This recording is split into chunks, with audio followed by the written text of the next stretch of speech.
Very important to know that these system requirements here are purely native performance. There's no upscaling and there's no frame generation. So just keep that in mind. Also, if you don't have the specified GPUs here, I will be using Tech PowerUp to basically give you a similar equivalent in terms of performance.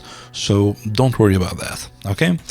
Anyways, let's start with the Kingdom Come Deliverance 2 system requirements. We have the minimum requirements for the game at low settings. They are recommending the i5 8400 or the Ryzen 5 2600 with 16 gigabytes of RAM. So at 1080p native, you can expect around 30 FPS while using the GTX 1060 6GB model or the RX 580. Now, if we take a look at Tech PowerUp with these two cards here, they are pretty similar in performance, and you can basically expect a similar experience while using any of these cards here.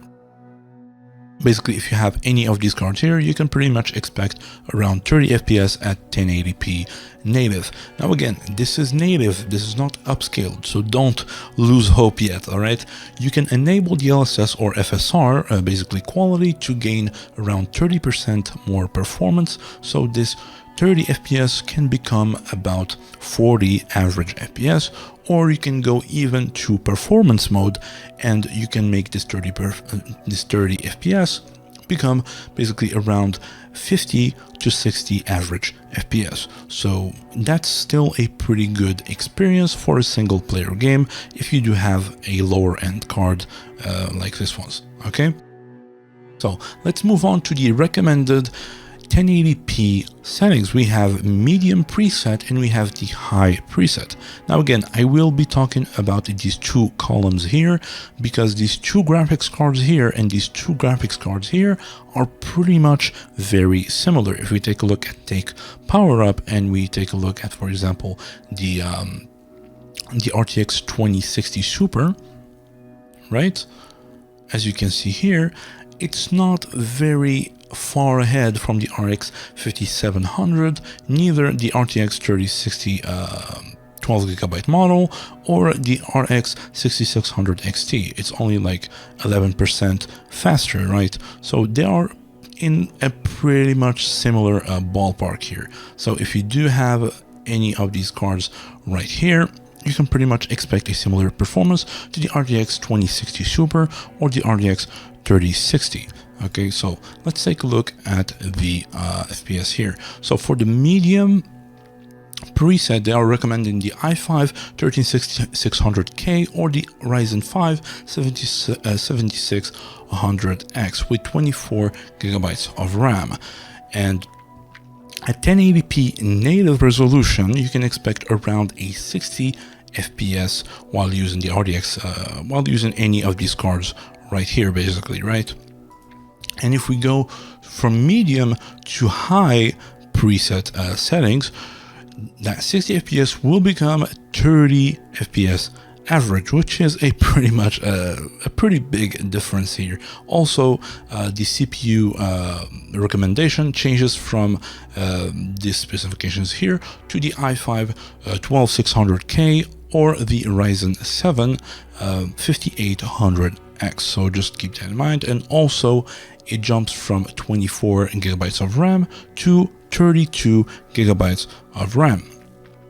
Okay, so my recommendation, if you are using these cards here, any of these cards here, or a little bit higher, if you are using these cards here, what I recommend you to do, because this is native resolution, all right, you go into the game, you put it at 1080p, and you select the medium preset, okay? You should probably have around 60 FPS average, right? Now what I want you to do is to go and enable DLSS or FSR and put it on quality mode. Quality mode basically makes the 60 FPS go to around 80 FPS average, right?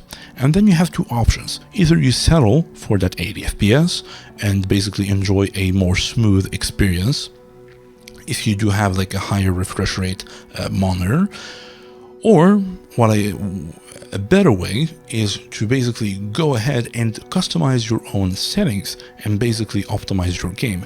You need to manually increase your settings one by one from medium to high and go back in the game and check your FPS.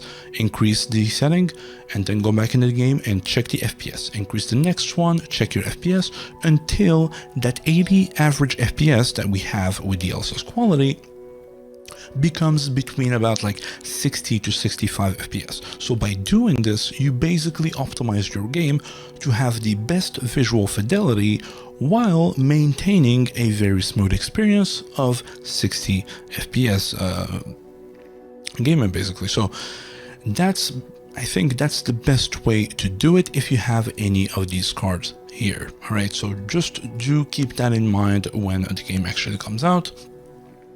This will probably give you the best experience to play KCD2.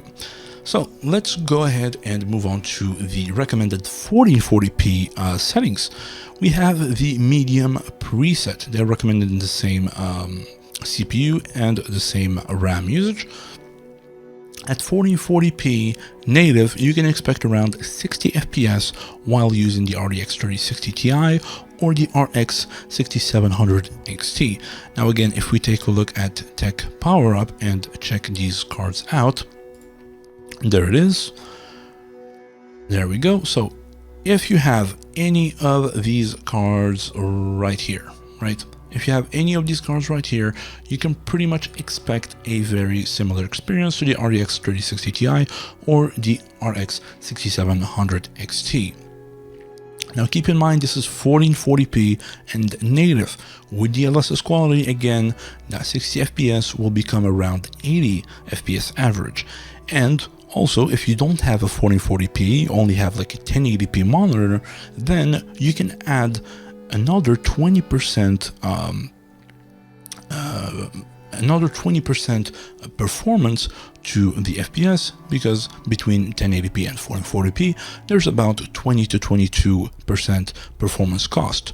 So that will basically make your FPS go from 80 average FPS to about 90 FPS, between 90 and 100 FPS average, right? Now for me, for example, what I would do personally, I have the RTX 4060 Ti 16GB model.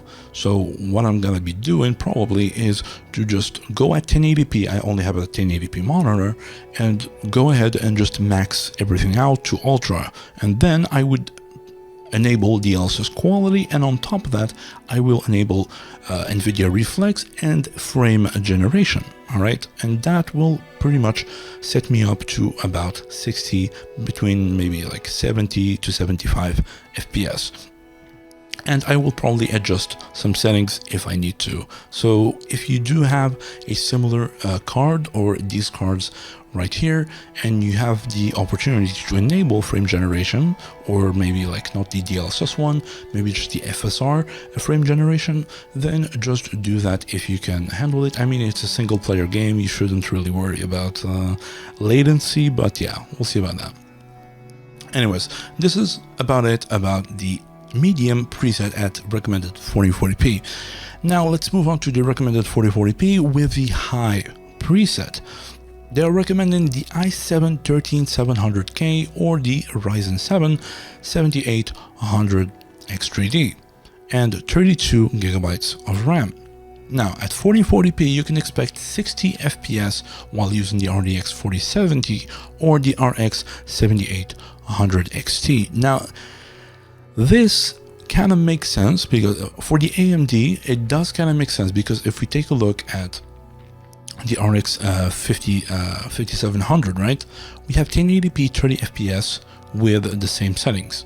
Okay, now to go to 60 FPS we need to double the performance of the RX 5700, right? So we need 100% more performance, and going from 1080p to 1440p we need to basically compensate for the 20% or to 22% cost to jump from 1080p to 1440p. So if you take a look at Tech Power Up and we go to the RX 5700, we need about 120% more performance.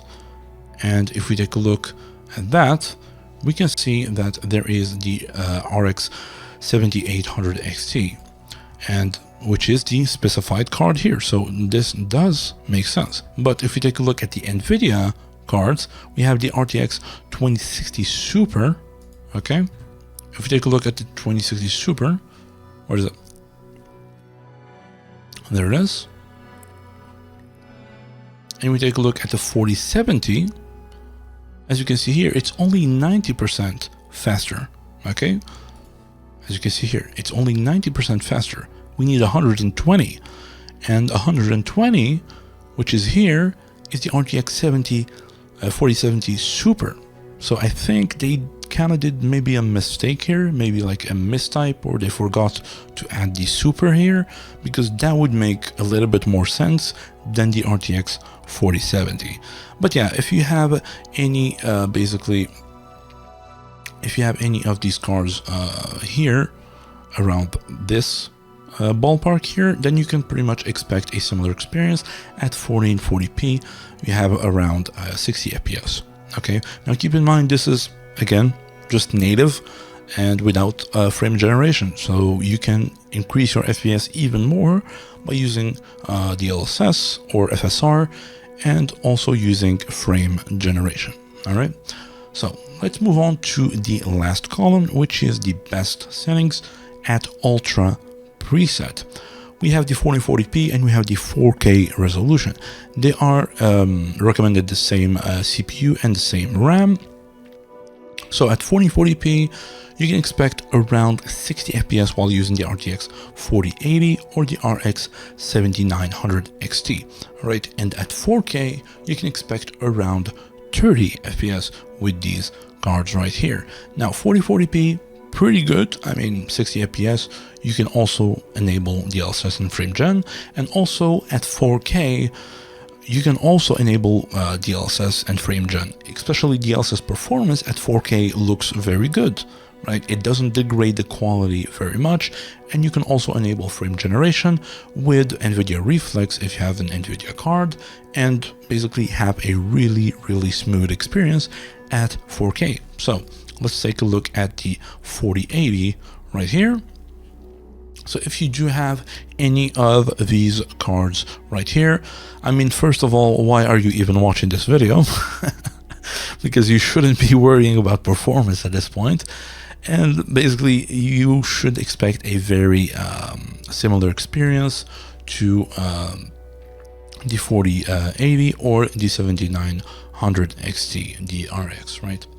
So yeah, that's about it. Again, the general system requirements, which is 100 gigabytes of storage, which is pretty normal for these days, right? And Windows 10 64-bit at least, right? Or newer. So yeah, this is about it for the system requirements for Kingdom Come Deliverance. Again, please do me a favor, subscribe and like the video if you have enjoyed it or found it helpful. Also, if you are wondering whether you should play the first game, KCD1, before KCD2, then you can click on this video here. It will explain everything.